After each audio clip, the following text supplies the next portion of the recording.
In a week in wrestling where, well, war could prevent a WWE show, John Cena cuts an epic pipe bomb of all proportions. AEW crossed the Mexican border and put on a few shows as well.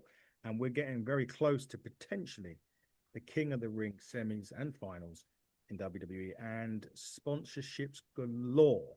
We're going to talk about all of that and more on the Week in Wrestling on the Hitting the Turnbuckle podcast with me, your host, Adam Cousins, and my tag team partner, the problem child returns, Dave Robinson. Evening, Dave. Mate, you okay? Yeah, good, good, good. I was always going to ask, in this weather, in this heat, do you guys get many call outs in the boiler industry? What tends to happen is the call-outs we do get are usually up a loft or just in the worst places to work. Yeah, we do because hot water issues happen all year round. Um, but yeah, if it is a bit quieter, you won't hear us complaining. This is a nice time to have a quiet spell. If you're going to have a quiet spell as a heating engineer, you want it to be now when the weather is absolutely baking. And we never like to complain about the heat because we don't get enough of it in the UK. So yeah, it can present some challenges, but yeah, no one to complain about it. And I know you mentioned just before we went on air the calm, you may be having a storm, or this is your kind of calm before the storm of winter for you. Yeah, exactly that. Because it's easy to forget just how busy we do get once people's heating starts going back on from like September, October time. Yeah, So yeah, you just have to try and make the most of a little bit of extra time off.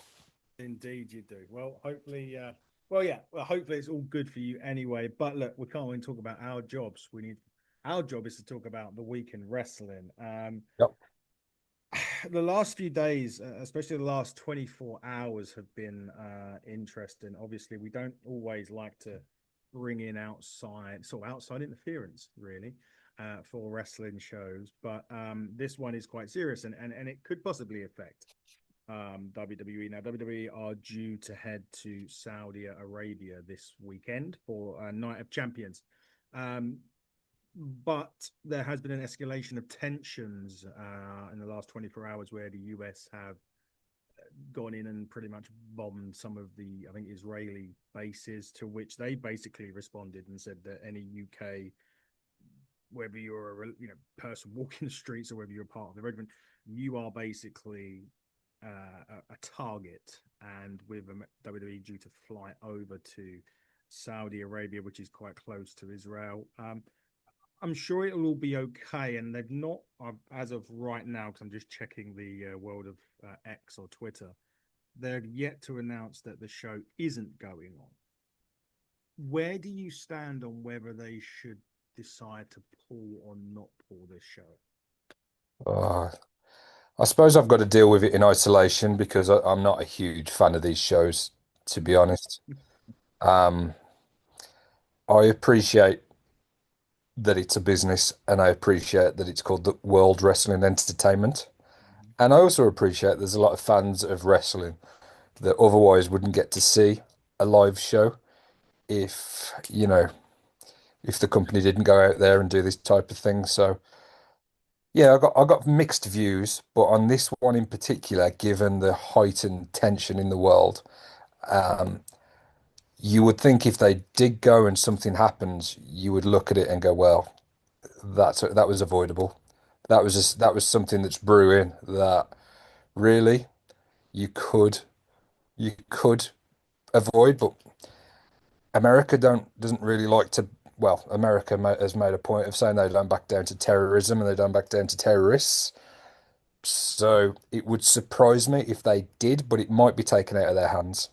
To your point, really, given everything what's happening politically, they might not have a choice. It might be flights to that part of the world might be might be stopped, hadn't they? Particularly if this war intensifies in the next few days.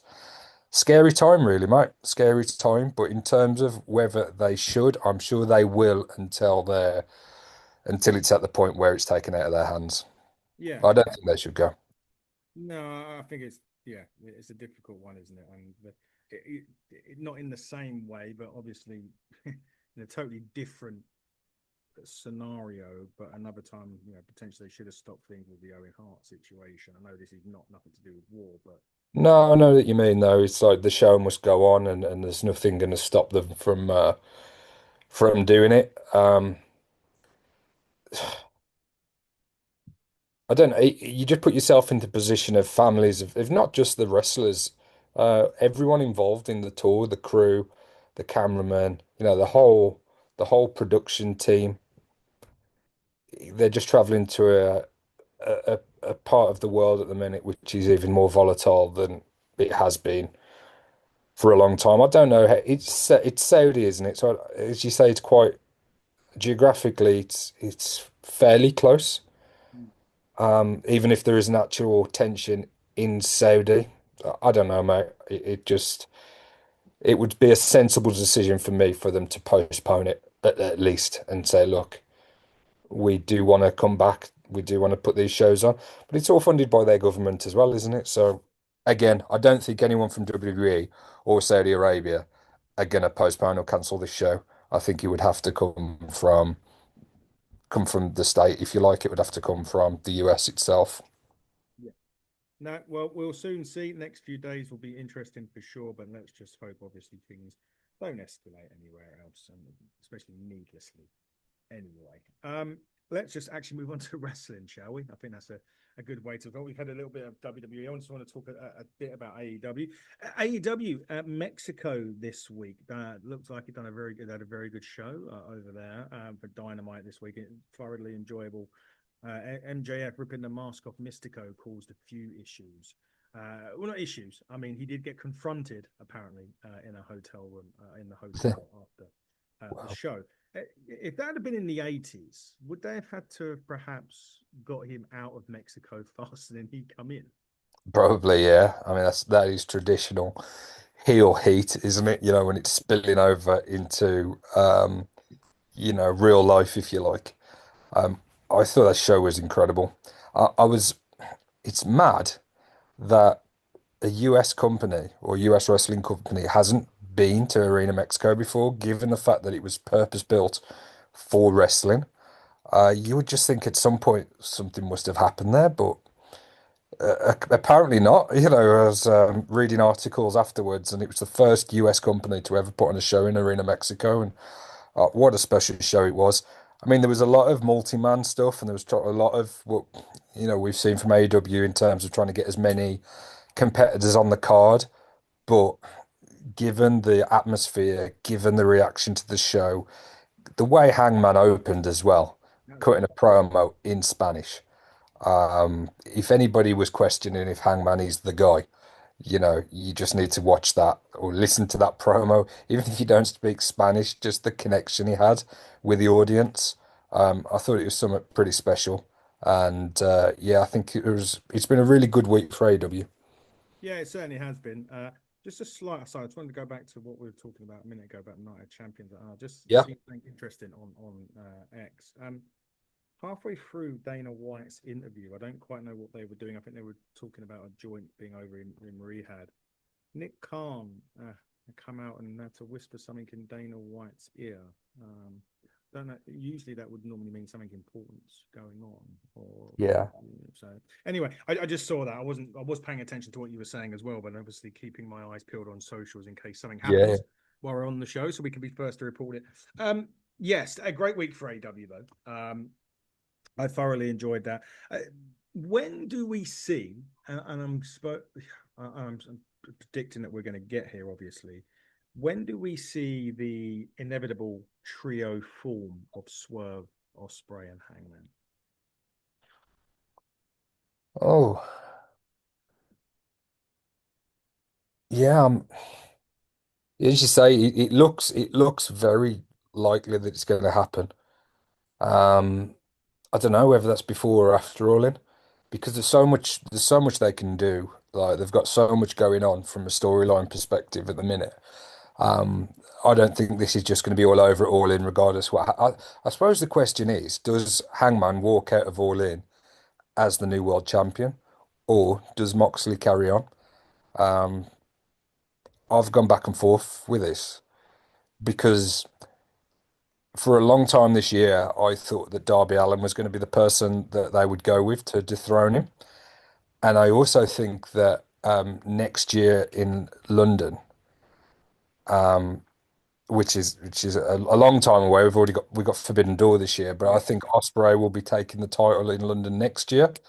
Yep. I know that is long-term booking, but does Moxley hold the title until then? Does he keep it hostage? Um, if Hangman becomes world champion, does he continue with Osprey and Swerve in this story, and do they inevitably become a trio? Yeah, there's a lot to consider and there's a lot to think about. What do you think? Do you think that's something that's going to happen sooner rather than later? I think Swerve helps Hangman win the title at All In. Yeah. That's where I'm looking right now at it. There'll be involvement. Obviously, there's always involvement when the Death Riders are concerned. So, but I think it gets to All In. I think there's a lot of shenanigans that go on in there, and then eventually they do. Swerve does something to prevent either that, or Swerve does something to prevent something happening to Hangman, which allows a distraction for him to win. Something along those lines. That's how I So saw it. you think Swerve does something willingly rather than he does Yes. something that, yeah, okay. Yeah, because I think it may have been, I'm sure it was this week or last week, so you have to forgive me. He was listening to Hangman and the Young Bucks, and Hangman basically said to stay out of his business, Osprey's business, and Swerve's business, Yeah, it was backstage when Nana and Swerve were listening in, yeah. while Osprey was getting treated, I think for a Yeah. broken nose. I think at that point. So I think Swerve's coming to the realization that there is that mutual respect there, and the mutual respect also is the World Heavyweight Championship as well. Yeah. Or are they positioning that? Are they lining this up? But Swerve actually costs Hangman. That's the I other, don't. Yeah. yeah, that's the other one. That's the other side. Fascinating, isn't it? Because they don't do masses of. They do with when it's involving the Death Riders. But I'm Mm, just thinking about the card in general. They don't do loads of screwy finishes or lots of interference in multiple matches on a pay-per-view. mm. With what happened on Collision regarding Kenny Omega and Okada, it made me. I started thinking about the way they go with that and who might cost Kenny the match. But yeah, they don't do a great deal of it. So yeah, fantasy booking or getting ahead of ourselves. But yeah, I'm sure Swerve will be involved in that match, in that finish. That's the way they've gone with, but I really don't know which way they'll go. I really don't. I think there is an argument for Moxley to keep the title. I really do. I know the Death Riders didn't get a lot of praise, or there was a lot of people questioning the booking direction and didn't really understand the Death Riders, but I think it has steadily improved, and Yeah, and the whole Moxley keeping the title, holding it ransom, keeping it in the case. Um, I'm sure they could keep that going. But is it time for a new champion? Is it time for Hangman to prevail? And will that be down to Swerve Strickland? It's fascinating, and there'll be a lot of people. It's going to be a hell of a card.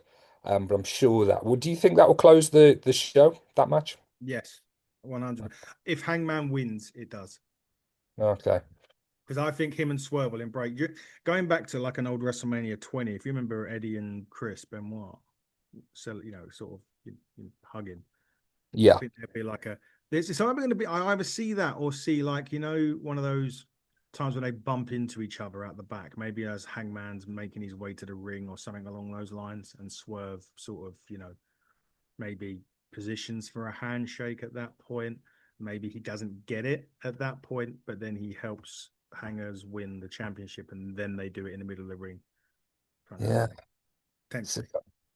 so you've got, in terms of the main event, you've got that, and you've got Tony Storm, Mercedes, Mhm. and there is a realistic possibility that we could get Monet taking another title, which you would absolutely love, and Mox retaining. But those are two very big. Those aren't the way you want to send. That's not the way you want to send the crowd home in terms of sending them home happy. So those matches are, I'm sure it'll be one of those two. Probably will be the men's match. Mm. But you could certainly make an argument for the women's match, particularly after Tony Storm's promo. I don't know if you could quote it on Collision. Yeah. Um, that was, I know, in a time where some, and I've said this about Collision, some of it is quite missable, and you know, if you watch Dynamite but you don't watch Collision, at times you don't really miss too much from a story point of view. But I would go out of my way to watch that promo on Collision that Tony Storm cut. I thought it was absolutely perfect. That alongside the what I mentioned about the Kenny story, which we may get to. But I thought Tony Storm, that was in a period of a couple of years when she's cut some incredible promos and vignettes and been involved in so much good stuff. This promo is really up there as one of her best, I thought. I think it is. I really enjoyed it. I wanted to just flip back, and I don't know what you've seen of this on NXT. The former AEW Women's Champion Mariah May, Blake Monroe. going by the name of Blake Monroe. Yes. Have you seen much of her stuff? She's only cut a few bits. She's been put through a table last week. There's also a lot of people straight away saying, seemingly seeing the comparisons between her and Tony Storm, and that's pretty much what AEW did through the most part of Mariah May's reign and until the sort of back end of it. What do you think? Are they just ripping it off in WWE? Do you see with this? I saw her debut when she was appeared. Was she on a stage or on a balcony or something waving? I saw that, but I haven't seen anything since.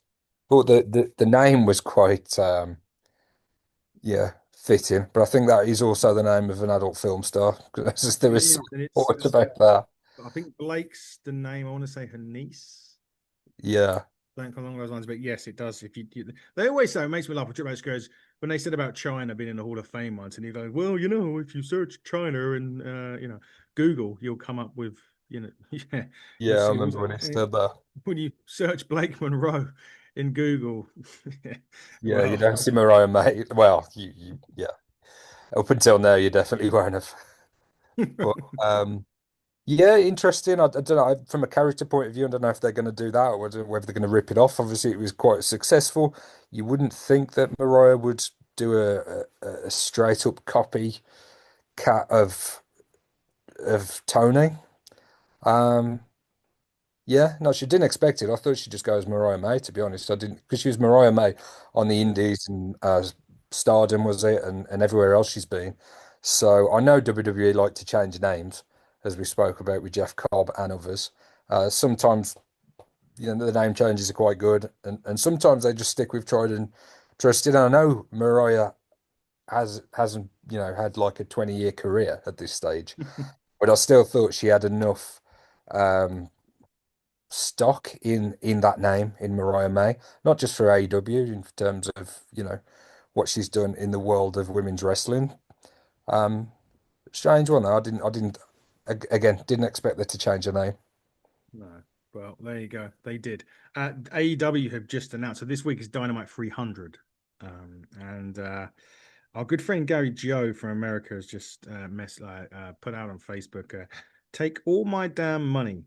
They have just announced the Golden Lovers are going to reunite this week on Dynamite. Kenny Omega and Kota Ibushi to go against Konosuke Takeshita and Kalichke Okada. Well, that is, see, that's a match that with the right build is absolutely fitting of all in itself. But yeah, huge match there announced for Dynamite. And I suppose, because when Oh, a oh, sorry. Uh, Apparently it's not. It was a fake picture. So Gary Joe, yeah, he's done, yeah. He's done, mate. you've done a lot of his fans as well. That's Yeah, but we could talk about Ibushi because, as I said, yes. you mentioned it, and I was quite surprised that it happened on Collision. But I suppose if it was setting up a match for next week, then it would have been with Dynamite 300. You thought that they might have done that moment there. There'd have been more eyes on it. Um, but good to see Ibushi back. Not heard much about him in recent times. Don't know if he's been injured. Last time he appeared for AW was it All In 2 years ago? I think like, it's been a while, hasn't it? Yeah, yeah. Um, I think he's definitely had two matches because he was in a blood and guts match as well Yeah. as the Anarchy in the Arena match, but we haven't seen him for a while. So I was surprised when Briscoe bought him out. I think when he said he's got other friends, you started to think, oh, Ibushi. But then again, given the fact that it was at Collision and Kenny wasn't there, um, yeah, caught me off guard a little. So we'll see what happens with him now and see whether he's going to have a sustained run in the promotion. I mean, that tag match would be epic. And it's possible. Okada now Yeah. officially part of the Don Callis family. So yeah, so in terms of match combinations, that's one that would be, pretty special. Interesting about this, because when Don Callis announced Konosuke Takeshita as part of Don Callis family, he said he was the best wrestler in Japan or something along those lines. He used the same line in his promo to announce Koichiro Okada. Yeah, I yeah. just wonder whether that's setting up something down the line for Takeshita to be leaving the Don Callis family. May well be, yes. Just sowing those seeds early. Mm. Um, I'm sure they must have faced each other in the past. I'm not sure to be honest, 'cause I know Takeshita was part of DDT Hmm. uh, in Japan. So yeah, my knowledge on their careers prior or Takeshita's career prior AEW, I'm not sure if they've ever crossed paths, but certainly they've never faced each other um, at this stage in their careers, or with Takeshita being a top star for AEW. Um, how do you think that's going to get down? Do you think? And I alluded to this earlier. Do you think Ibushi being back? It seems, I don't know, unlikely that he would cost Kenny, but I just couldn't help but to start mulling it over and thinking, is that something that, for Kenny, I'm not saying he's anywhere near retirement yet, but he's had health issues and we thought we might not see him back in the ring. Um, would not only this big match and in AEW with Okada, but is a match against Ibushi on like the biggest stage possible. Is that something that you think they might do in the future? Yeah, I think they will. I don't think it will grace an all in, or I think like a full gear, maybe something along those lines. Yeah, yeah, Full gear or a revolution yeah, uh, on that. So yeah, but I can see it gracing it. It wouldn't half surprise me if both were in the C2 yeah, yeah. in the same group. That's a good shout. Yeah, yeah, that's a good shout. Maybe that's the way of doing it, like without a turn, or have it as part of a tournament. Yes, maybe. Um, yeah, I just couldn't help but to think, is this going to play a part in the match at All In? Not just having Kenny's back, but could he actually cost him? Um, Interesting. yeah, I mean, we'll get into a prediction show nearer the time, Yeah. but we'll see. We'll see if Ibushi's on Dynamite, and we'll see how much we're going to see of him prior to All In. Yeah, we'll see. We'll definitely see for sure. It'll be interesting. I like to hear more about that costing Omega the championship as well when we get an opportunity. Just talk about birthdays a minute, not just mine. It was another birthday this week in wrestling. TNA turned 23 years old the day before my birthday. I haven't received the card, Dave. I'm assuming it's in the post. Did you send them one? Did I send them one? I didn't send TNA a card, no, but I did have a good chat with my contact in TNA recently. But no, look, TNA turned, in all jokes aside, TNA turning 23, great news for them. A company that has been through the ringer, so to speak, ups and downs and whatnot, but a company that's really now, kind of getting back to the TNA of old and the TNA that we love to watch when it first started 23 years ago. I would say probably the best version of TNA we've had in 23 years. I know we've had some real highlights, and you say that 23 years. I go back to like the early memories of first seeing TNA pop up. I think it was Bravo in the UK. That was the channel that it was first on. Maybe that might not be right, but The it, wrestling channel, I think it was. yeah, there was definitely Bravo there It as was well. definitely on Bravo. Yeah, yeah. Probably at least Challenge 50. TV as well as where it was the mainstay. Yeah, yeah. And I remember kind of because we had the internet in 2002, but it wasn't as prevalent now in terms of social media and Twitter and stuff. So as wrestling fans, you were kind of aware what was going on, and Jeff Jarrett was like launching this promotion, and then you started seeing bits and pieces, and some of the old WCW guys were involved, some of the old WWE guys were involved. I mean, R-Truth, Ron Killings was one of the earlier champions, wasn't he there? And he Yeah. was quite a big character for TNA in those early days. Obviously, the likes of AJ Styles, Samoa Joe. So there's a lot of good stuff. There's some bad stuff, and there's some in between. But I think what you're getting now is actually a real stable company. Got some real good working relationships, business relationships, some top talent.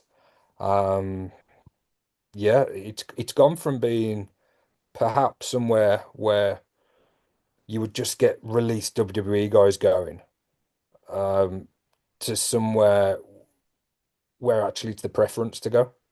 You know, they would actually choose to go to TNA, and you think about Trinity, Naomi, obviously having a pretty good run herself there in WWE, but she went to TNA at a time in her career where she wasn't a prominent star with WWE, kind of reinvented herself, showed exactly what she could do. And there's others we could, list off a few examples, but she's one that springs to mind at the minute. And now she's doing some of her best work in WWE. And that time in TNA, I'm sure she would say was the most important factor in that. So, yeah, I think TNA is probably doing its best work on the whole. Do you want a spoiler? Upcoming TNA program? Yes, go on it. They have signed Cedric Alexander from Oh, WWE. have they? So yeah, that's a good fit. I did perhaps imagine that he might find his way back to the Hurt Business Syndicate. Mhm. Business. It's business in it now. Syndicate now, do. Syndicate now was business. Yeah, I thought that's where we'd go, but obviously we've had MJF joined in, so yeah, they kind of got a full house, if you like. But I think Cedric will do great in TNA. I think that's a really good fit. Right, so all right, we'll see how he does. He does debut on an upcoming episode of TNA that is recorded. So if sorry, spoilers. Sorry guys, if you're gonna. I know we had a complaint before that we done a spoiler, so I'll have to put a You spoiler said it warning. though prior; they had a chance to mute it. Yeah, I'll put a spoiler warning up ahead of it. Back to AEW now quickly. We spoke about the Death Riders, and there has been this ongoing conversation, shall we say, with Wheeler Yuta and Chris Statlander. Statlander seemed to be unhappy with not really doing a lot right now on AEW. He's tried to talk to her. He was with her in Best Friends. Collision this week. Moxley now gets involved, and the question, one does wonder whether Chris Statlander will be joining the Death Riders in due course, Dave. Looks that way. I don't see why else they would be doing this if not. They're certainly teasing it. Um, yeah, I could definitely see that. I could definitely see. I like Moxley's involvement. And I liked Statlander's reaction as well. She very much wasn't expecting or didn't appear to be expecting what Moxley was going to say to her. So yeah, I think it's been great for Marina Shafir, and to add another female, the likes of Chris Statlander, to that faction. Yeah, would make a lot of sense. I'd like to see it. Yeah, I just don't know when.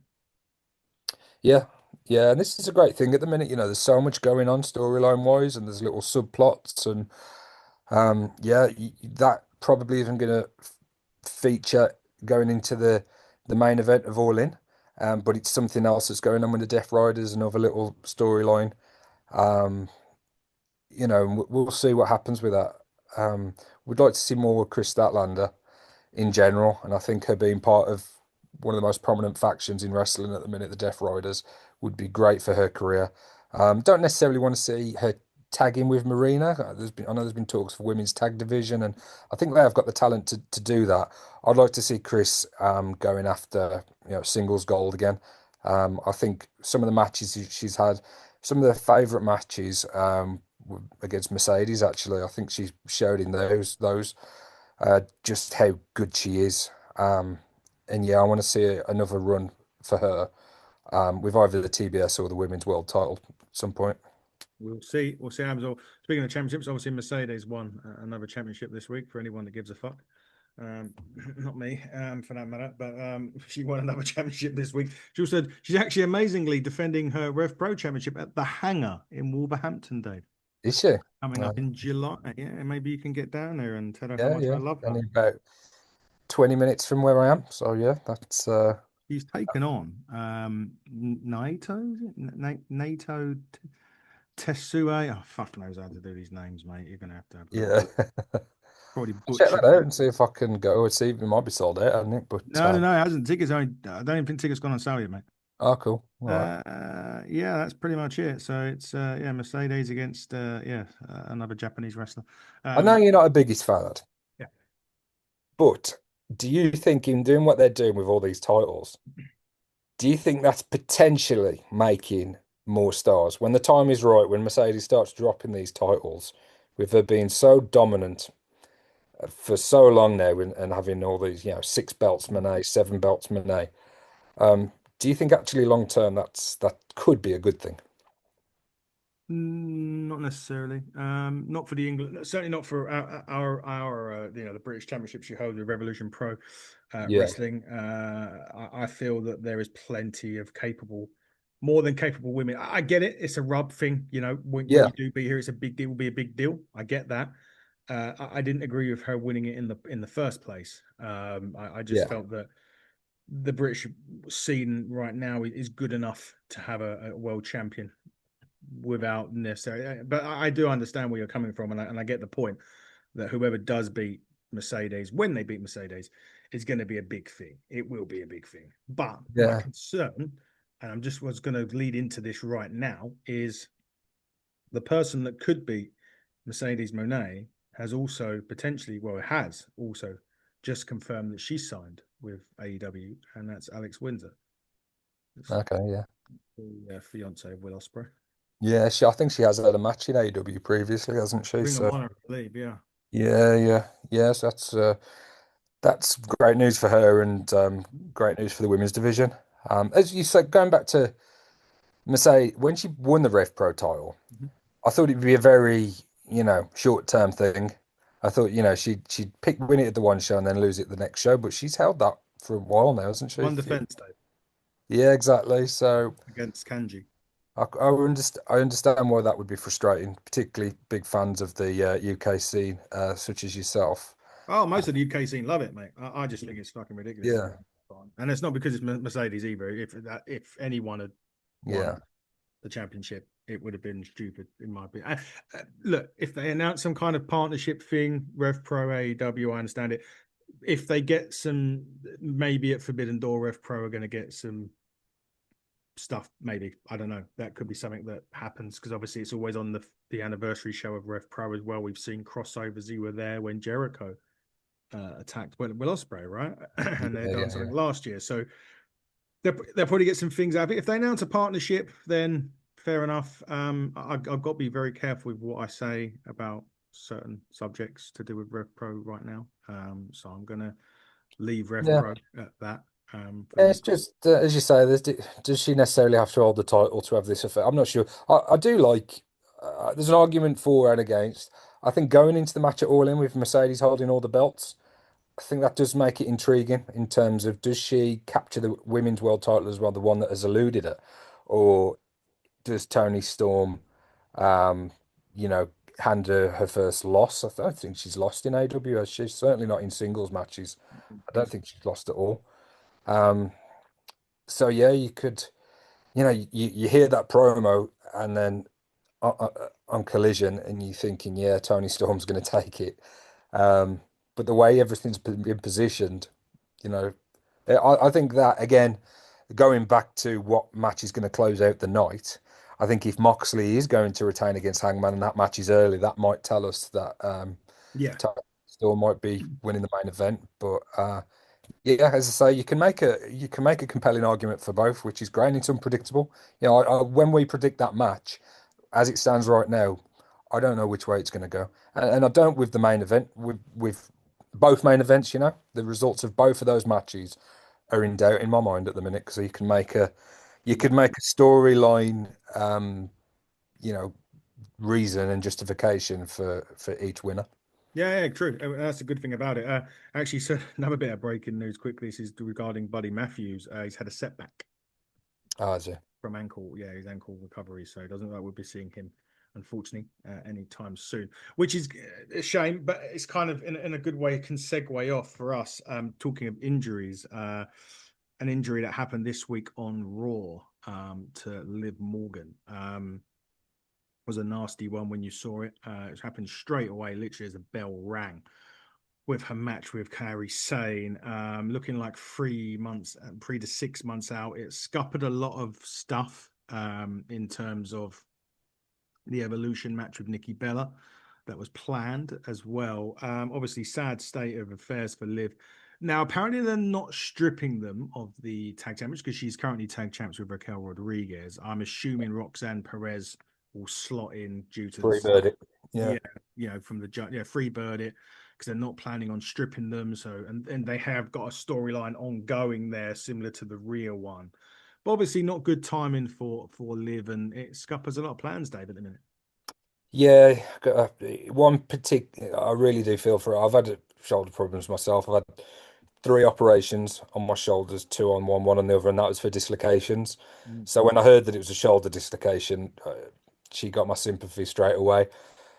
There's wrestlers in the past, football players in the past, or soccer players, that have had a dislocation and got back a bit earlier. So it's not always a bad one, but very often it is. I mean, from personal experience, and she's going to have access to some of the best doctors Mhm. and medical resources in the world. But I was in a sling for 6 weeks. That was without, that was just to let everything settle down. Because when she dislocates your shoulder, it just everything flares up, and it takes a while to start to settle before you can even start any physio or treatment or potential operation. Um, it could be one where we see in a few months' time, after a bit of rest and recovery and physio, she's managed to strengthen everything back up. It was so innocuous, and you felt really sorry for her because, and quite often the way in wrestling, it's not these big moves, the moonsaults off the cage where somebody, breaks their neck. It's just a takedown, and Liv is such a top pro. I can't really associate any blame to it, or somebody might look at that and go, I don't know. I don't think you look at that and think that either competitor, particularly Kyrie, I felt for Kyrie as well because she was involved with the match with a name escapes me.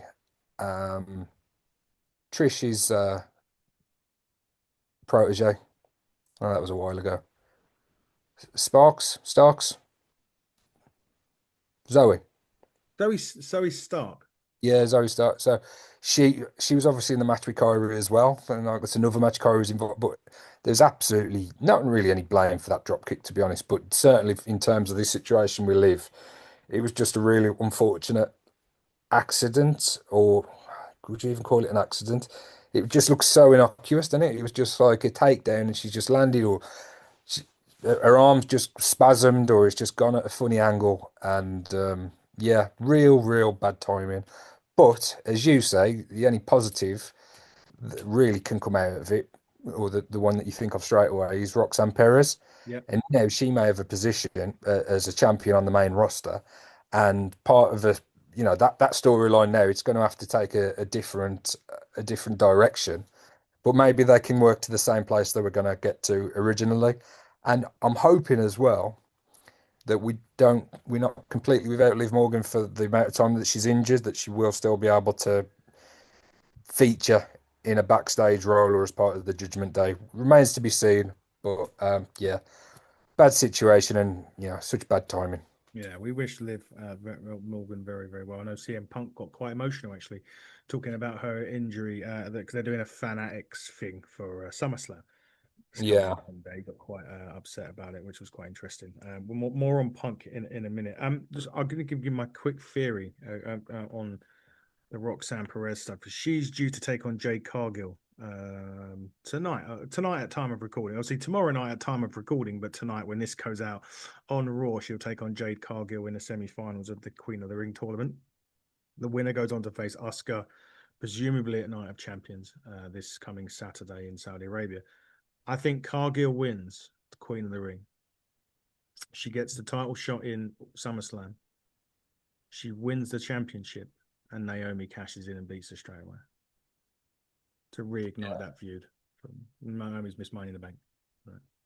Yeah, I could see that as well. Yeah, I think Jade winning the Queen of the Ring, that definitely, even prior to the tournament, I would say this is now Jade Cargill's time Mm. to show, not sink or swim, but I think she's been there a while now. Been involved in different matches, situations, stories. She's had WrestleMania.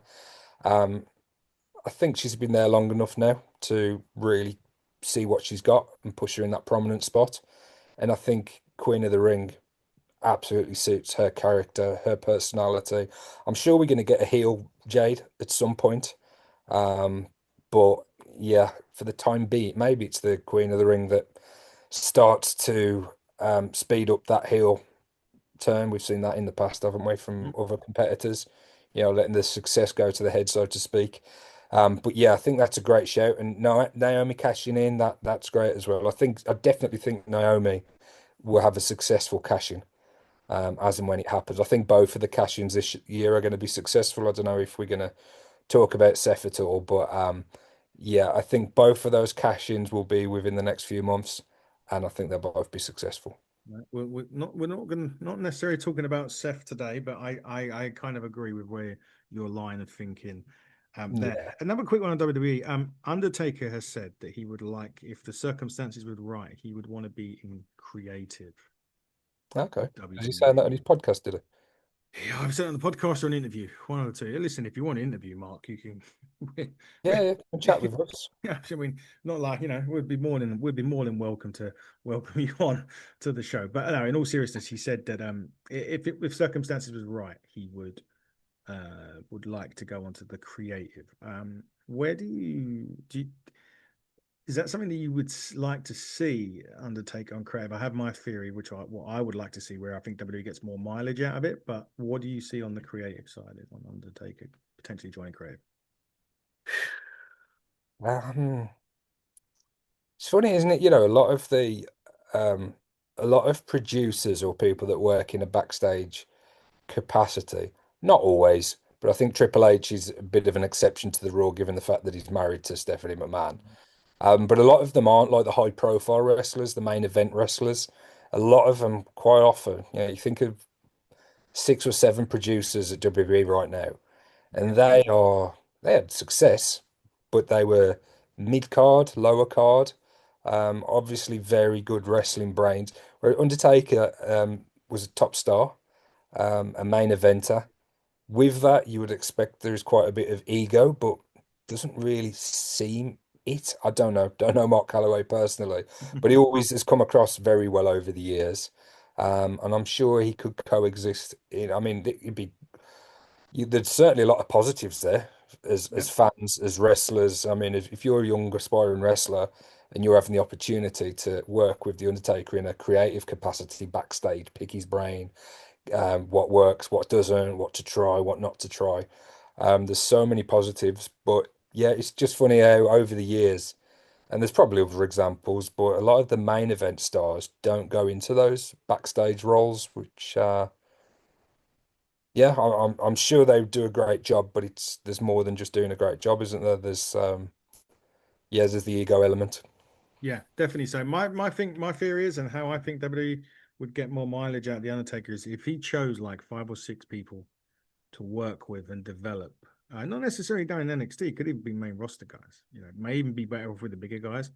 But if he chose 5 or 6 of them and just worked with them, developed them, and then potentially WWE have another 5 or 6 megastars on their hands, which will make them more money. That's how I see it. Yeah, and Bron Breakker's probably a bad example because he's already, doing great things. But there's people in that mold. I mean, totally left field, because he's an AEW wrestler, but wrestling's wrestling, and people can pop up and show up in different places. But you look at someone like a Wardlow, and somebody that at times AEW have done really well with, and other times they haven't. Yep. And some of those bigger guys, like you say. how to conduct themselves, what to do in the ring, how to make things matter, how to, less the old less is more adage. I'm sure someone like a Wardlow, there's probably guys in NXT that could really take their careers to the next level by working with those legends of the wrestling industry. So the fact that he's open to it, that to me, if I was Triple H or the creative team at WWE, it's certainly a conversation I would be, looking to have with him and seeing if how that would work. Yeah, definitely. So we'll see what happens with that later on down the line. One more question before we get to the biggest part, well, the biggest, I'm not saying the biggest news, but the biggest thing that happened probably in wrestling this week. But I wanted to get your thoughts on sponsorship in wrestling, and we are now seeing Slim Jim ladders, Slim Jim tables around. I mean, I'm sure we're going to get pedigree chums steel steps soon. I actually said that in I think me and Andy done about a year or so ago. I even quoted the phrase that Drew McIntyre will get whipped into the pedigree chums steel steps, and it Yeah. it could be a reality now with all of this sponsor stuff going along. With, is it too much now? Is it getting to a point where it's just like they need to sort of like, I know why they're doing it, it's money, but is it really necessary? So when I saw it on the table, I did cringe a little bit, but I'm kind of surprised it hasn't happened before. Vince always considered the mat to be sacred. Mm. So there would have never been any of the sponsorships going on in Vince's day. I think actually to use sponsorship in that way can be clever. It's like product placement, isn't it? There's probably more subtle ways of doing it. Yeah. I prefer them to have a Slim Jim sticker on a table than to have a Mountain Dew lights out match. Nothing about like that. I don't really want to have companies sponsoring match types or anything. Um, I don't know. I think that's just a bit hokey. So yeah, if it's a Slim Jim sticker on a table, I think I'd prefer that. Um, I thought the ladder at what was was that Money in the uh, Bank. Money in the Bank? Yeah, because that was the first time we saw it. I think, wasn't it, in terms of on a weapon, if you like, or Yeah. yeah, yeah. It kind of made me think, oh, I can't believe they haven't done it before. But yeah, it looks like it's going to be something we see more and more of. But I think there is a limit, and I don't think you want to push it too far because it just starts to look a little bit forced, I suppose. I'm going to give you my Think? theory that will make it even more false than ever before. Go on, mate. Well, there's obviously talk about John Cena. John Cena keeps saying that he's going to go out as the last ever, the greatest world champion, or whatever, the last ever real Yeah. world champion is how he's positioned it. And I feel that he may well do that. He may well go out as the last real world champion. He bows out. He stays undefeated. He leaves on his Z date. He walks out with the WWE Championship, which means the WWE have to create another title, don't they? Mm, You never not the know. Slim Jim title. Here comes the World Heavyweight Championship, sponsored by the Sun. You know, it, They have a tournament for representatives of each sponsorship company, and the winning wrestler equates to the winning sponsor. they sponsor the wrestlers They at the got World. Logan Paul representing Prime. They got yeah, yeah, yeah. Drew Whereas McIntyre, sponsored by Iron Brew. I mean, I mean, we don't see too much of it on gear, do we? You think of Brock Lesnar, that was something quite new a few years ago when he Mhm. started appearing with his sponsorship on his shorts and stuff. I'm surprised. I suppose we don't see a little bit more of that.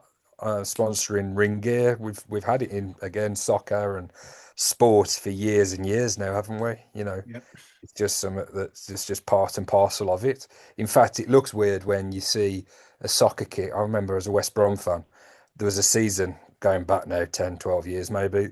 We didn't have a shirt sponsor and it looked naked, because every other kit and every other soccer team from every division from the Premiership down to League Two had shirt sponsors. Um, but again, maybe that's something that they do in wrestling as well. And each superstar or each faction have got sponsored by a different company. I'm sure. I'm sure that's something that if they can make money of it or they can, increase revenue, it's something that they would explore. It seems like, in terms of answering your initial question about the table, it doesn't seem like anything's off limits for sponsorship when it comes to WWE these days. Well, if they, we'd be happy to put our logo somewhere Yeah, yeah. on the W, but well, in all fairness, I don't like this, and I don't want to see much more of it, but I have a fear that we will see more of it, and we'll have to wait and see over the course of time. But we move to the final part of this week in wrestling, and probably the most talked about part.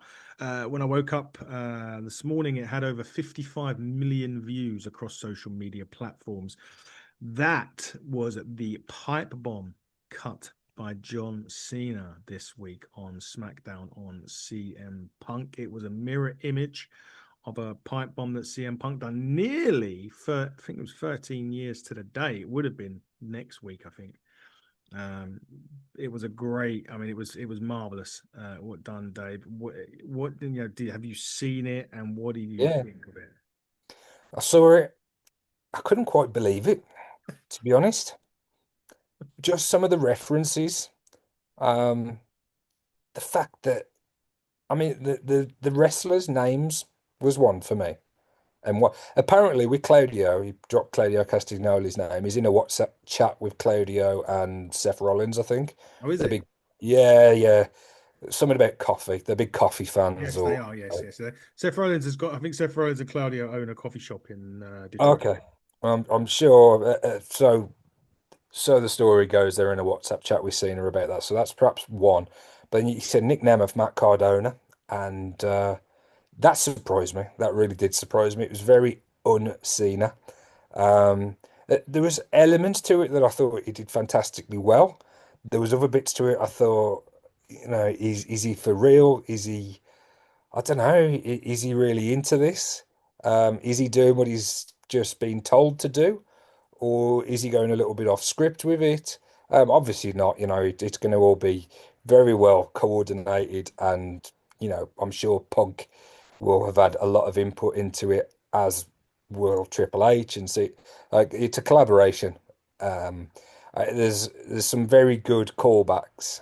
Even the fact of R-Truth's involvement, because I think the Yeah, original pipe bomb well, true. was after a table match, wasn't it? Yeah. With Cena and R-Truth. So we got Cena on R-Truth, and then Punk's the one that goes through the table, Mhm. and then we get this. I liked the production of it. I liked the fact that Cena was in the ring and he was actually sat on the turnbuckle as well, like elevated himself above everybody. Um, I'm sure that was intentional. Um, but you had the camera view and you had Punk laying there in the foreground, and in the background, sat on his perch, was Cena, dropping these lines, which, you know, a few months ago would have seemed so, well, you just wouldn't have believed it, would you? You would think it was something that come out of the wonderful mind of like a Bray Wyatt, when they did the Funhouse match and the NWO stuff. This was just, it just seems so out there as an idea. Obviously makes sense with the Cena character and everything that they've done. Some um, great use of the history there. What did you make of it, Matt? And what has been the general reaction online to it? Because I haven't looked, to be honest. Reaction has been good. I thought it was great. I loved it, but I got a little sad. You mentioned Claudio Castagnoli, and you said about the WhatsApp group. I went a bit further with that. I pictured it this way: Claudio Castagnoli, right? CC, Colt Cabana, Hmm. Nick Nemeth, Nick Jackson, Matt Cardona, Matt Jackson. That's how I read it. That he was basically referencing AEW. He did to a degree with Claudio, but referencing certain names. Nick and And Nick, Matt. yeah. Hmm. I hadn't thought about that, And but then yeah, Claudio being a double C, so is Colt Cabana. yeah, that's a layer which I hadn't even. Yeah, my brain doesn't work that well. um, could well be, mate. Could well be. They just seemed, yeah, random, but maybe they weren't random at all. Maybe they were very deliberate in terms of Yeah. their representation. If it was Nick and Matt and CC. then yeah, that plays in. I mean, he hit some lines verbatim, didn't he? Mm. You know, like Yeah. particularly at the start when he says, I hope you're comfortable," Yeah. and the line about "I don't hate you, you know, I like you." I like you a hell of a lot more than some of the others back there. Yeah, yeah. And about he changes his something more this way to see the change more than seeing the changes his shirts. Yeah, yeah, That was yeah. quite He I did like puts his spin on it. But like to close it out to say like the best in the world against the greatest of all time, I think that's great build. That could be WrestleMania caliber build to a match, but whether this match is even going to happen now, is a little bit up in the air. But in terms of I mean, there's been criticism of this Cena heel run, and you know, but I thought this was, as a wrestling fan, and particularly as a wrestling fan of the last 15, 20 years, knowing the history, um, this was a cool moment, and no wonder it's clocked up so many views online. too big for Night of Champions, a C-rated pay-per-view. Yeah, I think they're up against it with time-wise, I suppose, in terms of the appearances and the timeline at the time scale of Cena's retirement. Um, yeah, like what you said about does Cena leave with the title? Very, very possible that he does, and it ends that lineage. Um, and somebody that's held that title more than anybody else, and it's been WWE championships as well.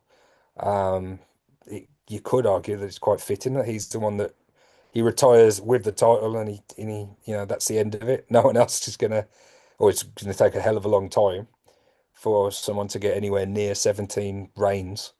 Um, also, you think that, you know, it's a bit of a shame that the title's legacy just ends.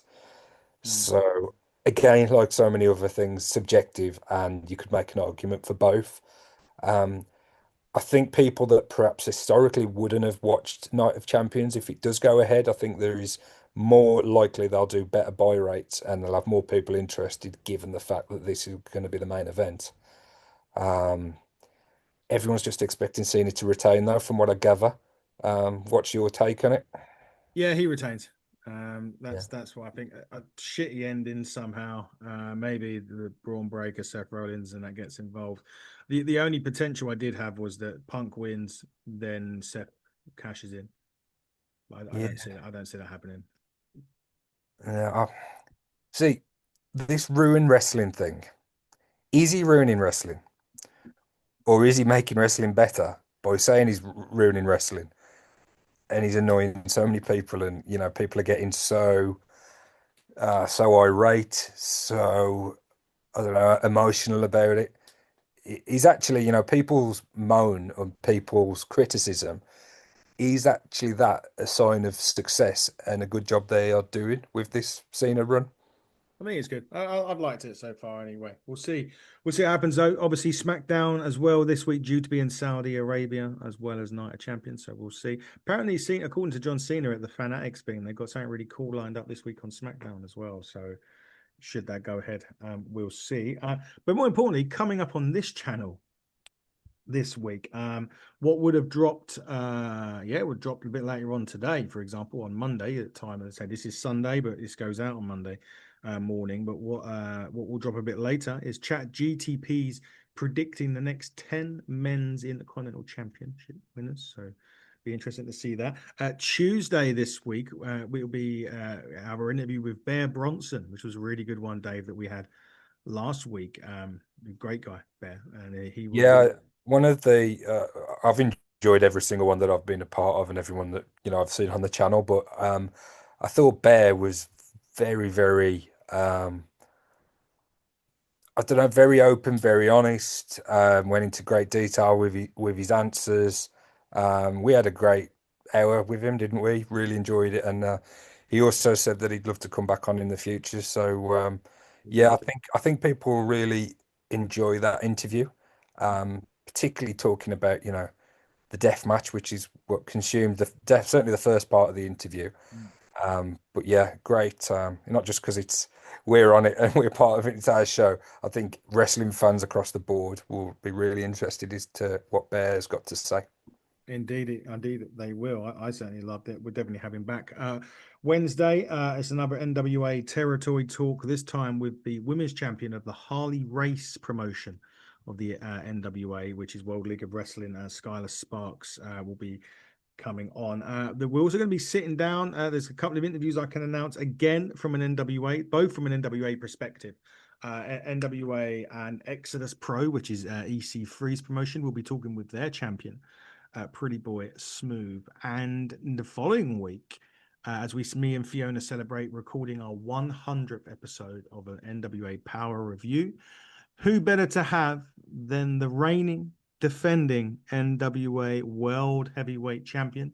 You guys may have heard of him as Bram in TNA, but he is Tom Latimer in the NWA. So we will be interviewing him. And of course, Dave, when we get a date, we will be interviewing Gangrel as well. We've got a bit closer, haven't we, this week? We've got a bit closer to setting a date. So our people are talking to his people, and in other words, I'm talking to Podstars. Yeah.